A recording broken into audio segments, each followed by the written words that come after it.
மகா கல்யாணத்துக்கு முன்னாடியே சமைக்க தெரிஞ்ச புருஷன் தான் தனக்கு வேணும்னு சொல்லிக்கிட்டு இருப்பா. ஆனா நீங்க கிச்சன் பக்கமே வர மாட்டீங்களாமே, கேள்விப்பட்டேன்.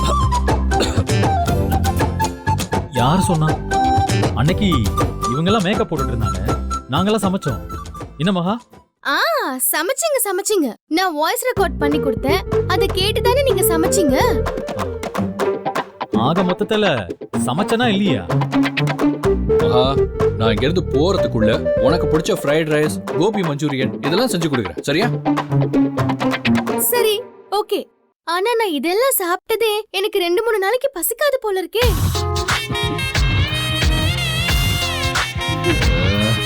சாப்பிட பாத்துக்கலாம். டேய் மவனே,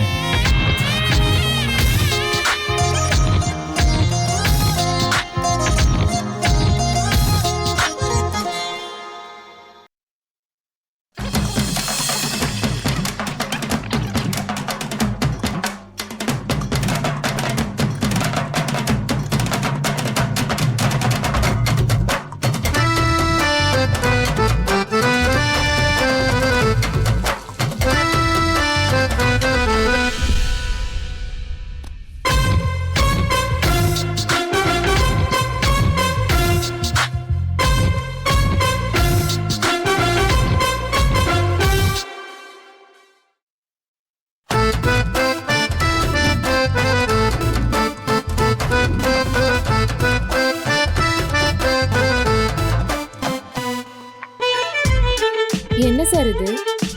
ஆமா, அவுட் சைட் ஃபுட் சாப்பிடக்கூடாது, அது உடம்புக்கு நல்லது இல்லை. ஹோட்டல்ல இருந்து வாங்கி சாப்பிட்டா அது எவ்வளவு கெடுதல் தெரியுமா?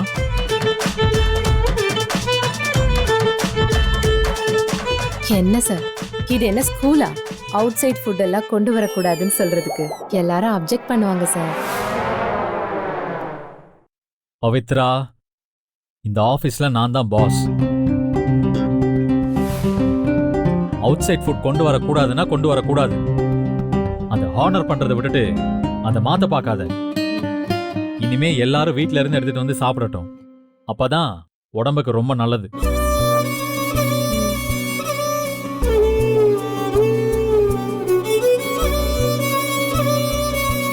என்ன சார் ஒரே நாள்ல இப்படி மாறிட்டாரு? சாரி மகா, சூர்யா ரொம்ப கஷ்டப்படுறாருன்னு நினைக்கிறேன். அவரு ரொம்ப ஜோல்ட் ஆயிட்டாரு கிரிஷ். நான் சூர்யாவை இறுகின கல்லு பாறைன்னு நினைச்சேன், ஆனா அவர் இழகிற ஐஸ் பாறை தான்.